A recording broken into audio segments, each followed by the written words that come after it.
Hello, everybody. How y'all doing? Hope you're doing well. Yeah, I posted a couple pictures of my little ladybug here. Her from our morning cuddle session. Her favorite position basically is to lay on top of me and try and tuck her little heady up underneath my chin as far in as she possibly can get. Sometimes a little bit more so than others, and it's kind of like, okay, child, you can't get up underneath there any more than you already are. But yeah, I get it because there's some days where she just wants to be as close to her mommy as she possibly can. You know what? You all don't want to look at the wall. So, but yeah, I thought I'd snap those photos and so forth. So anyway, yeah, this I know the last 24 hours has been kind of challenging to say the least for both of us, really. Couple things going on. Of course, I'm just going to turn it around. Um, One of the things um, I didn't come and say it out in yesterday's video. But yeah, because of everything that's been happening, with my chest and so forth. Um, and especially this summer, I've been doing the best I can to try and keep up with working and so forth, try and keep up with my expenses and everything. But unfortunately, you know, I've had to make some tough decisions and just focus on survival, basically, what it boils down to.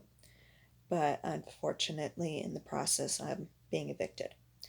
So I have until tomorrow to file my statement with the court and go from there. I plan on doing that today.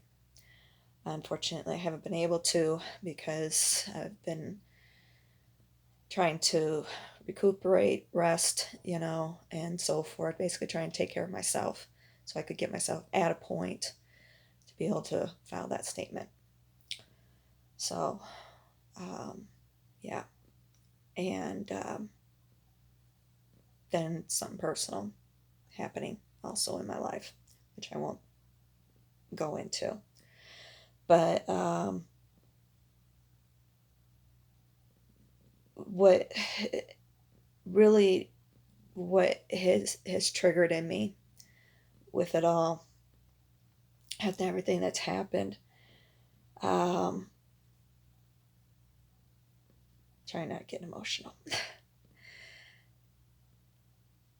is that what really triggered it in me is really the difference in my life from what my life was before I moved out here 20 years ago to how it's been since then. Yeah, there's always going to be change and so forth, but that's not what I'm talking about. What I'm talking about is uh, the things that I was involved in before I moved out here. And I didn't move out here because of those things. I moved out here because of personal reasons. When I lived out there,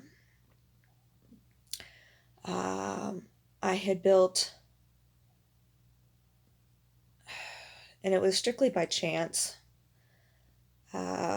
I had built a bit of a reputation for myself in the city that I was living in. I had become, it wasn't a very big city, it was like just under 100,000 people. But in the course of basically my late 20s, I had built a bit of a reputation, a good reputation, not a bad one. I had become known as a person who was honest, trustworthy, and who could get things done. I was well known in the political arena, not just locally. I had served on a city council appointed board position, overseeing some major contracts, some minor, but there was one that came in that was a very major contract. Um, I had a very good standing with the mayor and city council. Also, everybody within City Hall, and so forth. And it was primarily because, like I said, I became known as somebody who could get things done somehow. For whatever reason, people listened to me. Whereas, at least, like in the powers that be anyway, they listened to me for whatever reason. Um,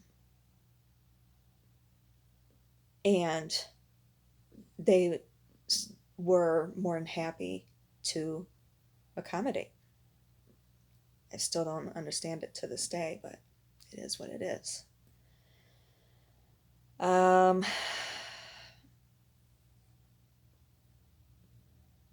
but anyway, and it wasn't just like small things that I was handling. I was also handling uh, some pretty major issues as well, and I won't go into specifics with it because I prefer to try and protect people's privacy as much as possible. But we're also, we're talking, um, yeah, I mean, there was the small things of, hey, I'm having an issue with being able to get this permit to make this change to my property or whatever. Yeah, there was things like that. But it was also um, major issues. Um, people, some people who were living in slums and were having issues with not just repairs, but some major issues. I said it's one of those things I just don't want to go dive into too much. And these are people, primarily Black communities. I'm just going to use this as an example as to how the difference between there and here.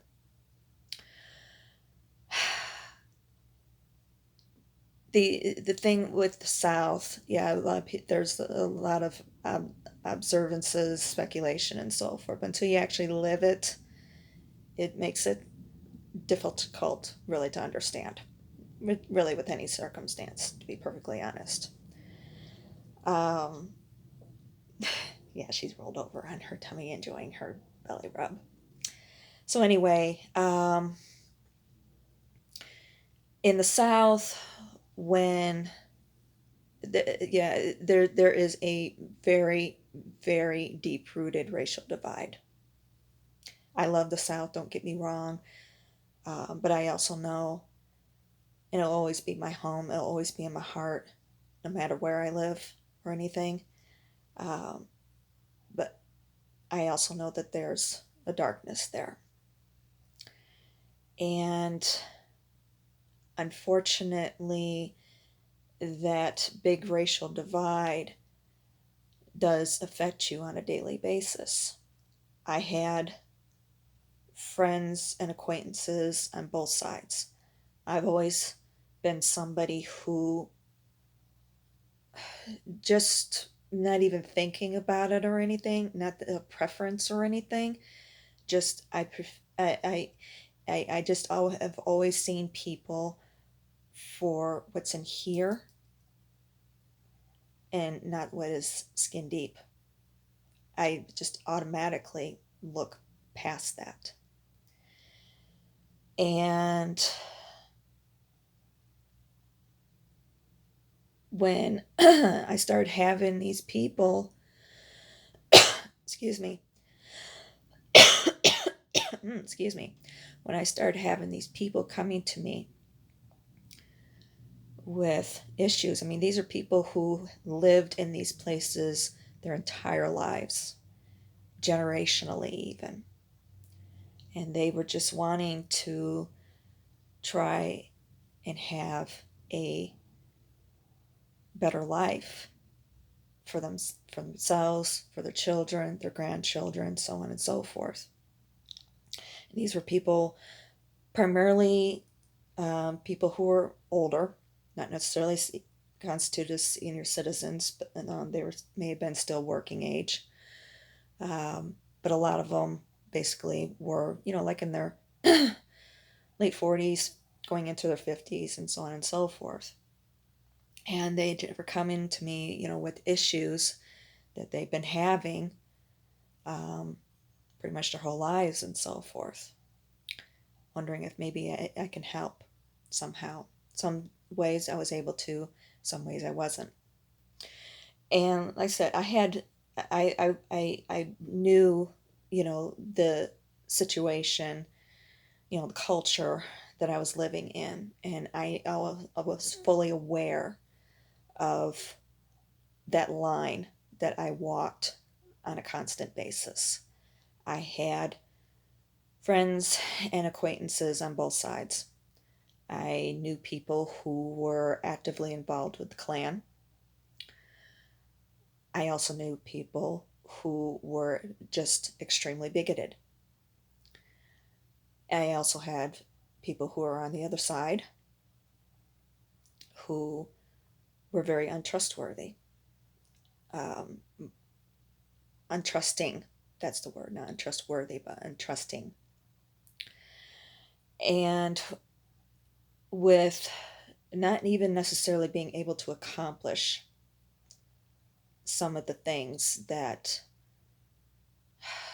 were brought to me, still yet I had it told to me on several occasions, you're the first white person I've ever been able to trust.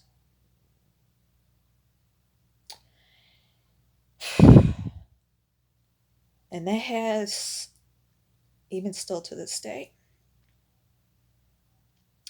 has a big impact on me.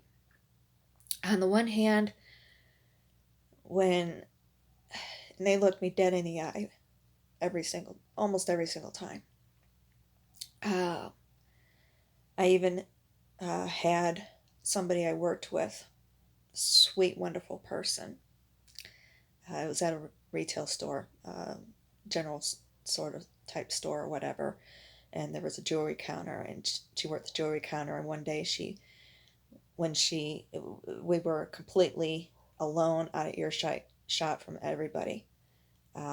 She just was kind of fidgeting. I think it was with a bracelet or something. I don't remember. She was just kind of fidgeting with it or whatever. And she was looking down at it and everything. She just said to me, you're the very first white person I've ever been able to trust. And each time that was said to me, I felt, on the one hand, I felt very proud, but I also felt very small, because I felt ashamed that somebody would have to make that admission. Nobody should have to. I feel that there should be openness and trustworthiness with, no matter who, what sort of skin color they have, background, whatever. It doesn't matter. There should be that. It shouldn't be like that. little possum hair in my eye. And that has stuck with me.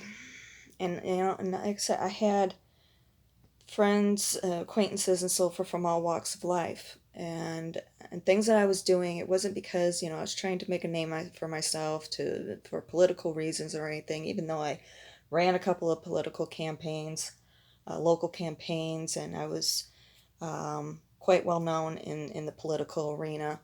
And I was even asked to at least join, if not run, some federal campaigns. But I turned them all down because it wasn't the reason why I was doing what I was doing. Um, so anyway, there were personal things going on in my life at the time. And also while I was doing everything. And I was just like, I had to walk away. In many ways, I hated doing it, but circumstances did really just got to a point where I had to. And a decision was made to move out here. I had taken a quick trip and seen there was a lot of job opportunities and so forth. The cost of living wasn't that bad, so I figured I'd take a gamble. And then I move out here, and I realized nobody knew me. I didn't know anybody. Um, and of course, my mom had moved out here with me as well. um, but anyway, um, and if you watched yesterday's video, you kind of know what happened as far as that situation is concerned.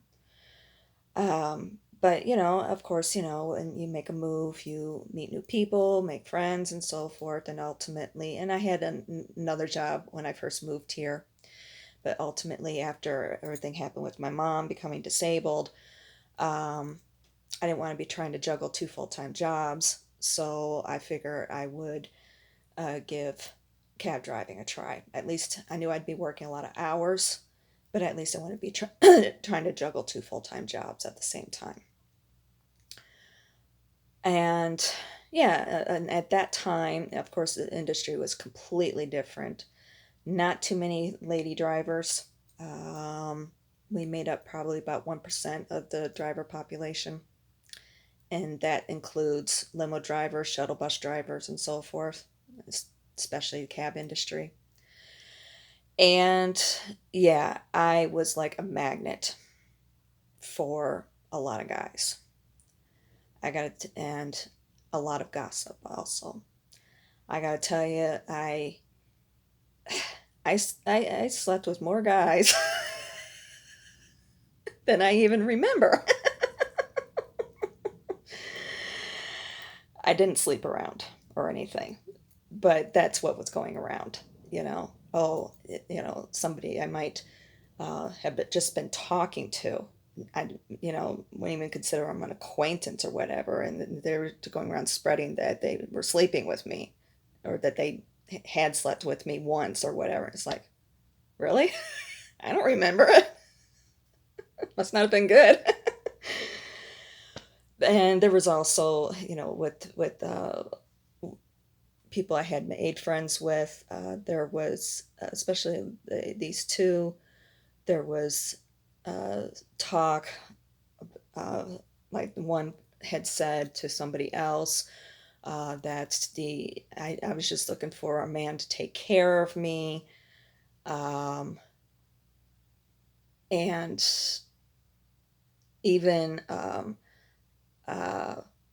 with those same two people, I didn't find out until towards the end of our friendship that the one had admitted to me that the two of them actually had a bet going behind my back to see who could bag me first.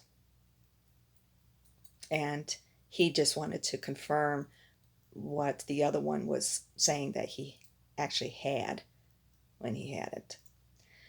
So, this is just I just bring these up as examples with the perceptions that people have had of me since I've moved out here. I realize that I come off as naive, And I've even been told that I'm naive, and I'm like, yeah, you have no idea. I realize I come off as goofy, quirky, and so forth. And then, of course, the spiritual journey has really thrown everybody for a loop. Made it really skewed people's perceptions of me even that much more. And um, it's just, with looking back over these last 20 years of how people out here who have perceived me, it's just total opposite. It's basically the perception that people had of me back home has been flipped on its head compared to how people see me out here. Like I have absolutely no idea what's going on with life and everything, when really, with the experiences that I have, not just with out there, but also as a cab driver and everything, I know more about what's going on than what they do, unfortunately. So that's kind of what's been really going on in my head. Yeah, I did go out, try and go out to work last night. I was just so freaking exhausted. I did a few rides. I didn't make beans really, but I made enough for gas money basically. And yeah, and I'm facing this issue with the eviction, and also dealing with other personal stuff and so forth. And ultimately, I know that everything that is happening is because of people's perceptions. And I'm not trying to play a victim card or anything like that, because I know that I've made my mistakes. That, I'm working on trying to fix them too. Uh, I don't consider what I did with self care to be a mistake. It's kind of difficult to be able to go out to work and so forth if you're struggling to breathe, struggling to stay alive, basically. I have no regrets about what I did. And if people don't like it, it's on them. That's the way I look at it.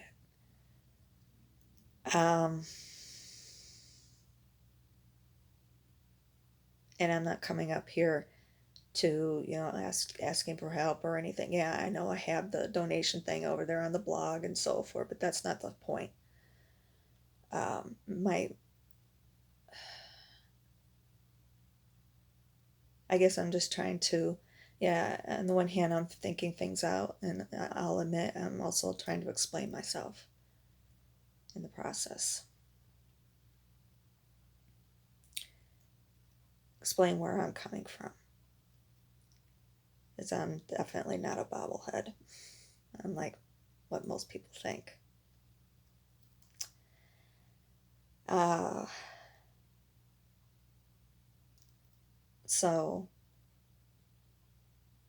anyway, yeah, I thought about maybe, the only other thing that I would share about all of this is,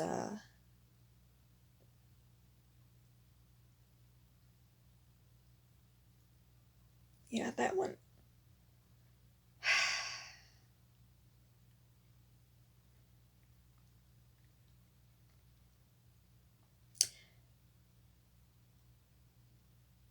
The only other thing that has kind of gone through my head also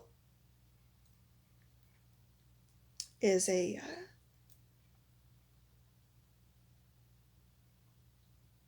relationship I had once.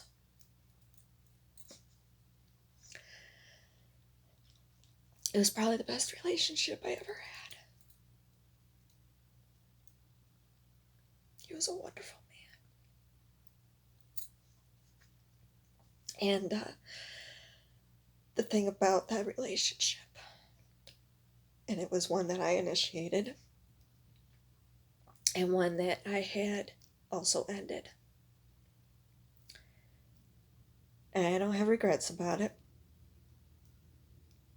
uh, because of what wound up happening to him in the end.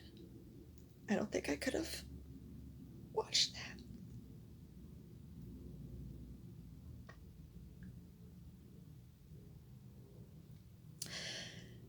But that was the thing with that relationship. Yes, there was a lot of love there, but that love,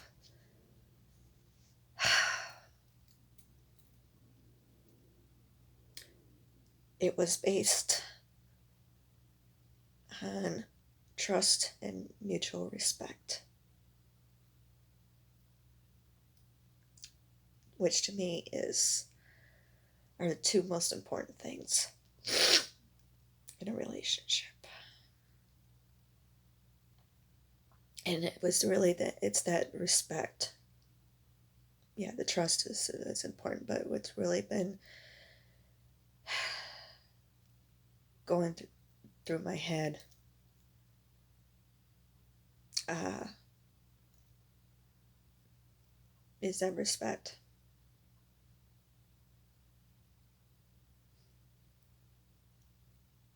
I miss him for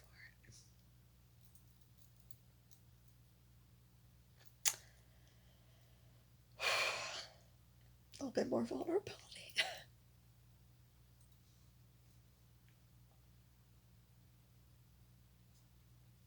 And I'm not,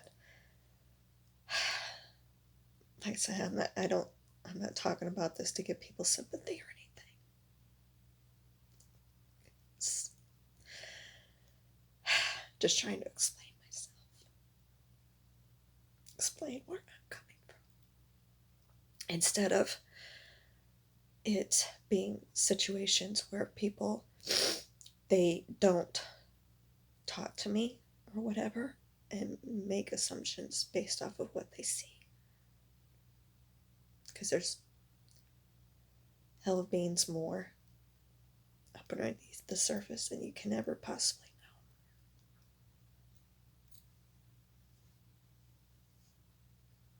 know. So, anyway, I have some work I need to go do. And of course, I have to eat. So, anyway, I love you guys. I know I was doing some flipping off yesterday. Everybody has to vent. I appreciate the ear and the shoulder to cry on. Okay. I love you guys. I'll talk to y'all soon. I'll keep you posted.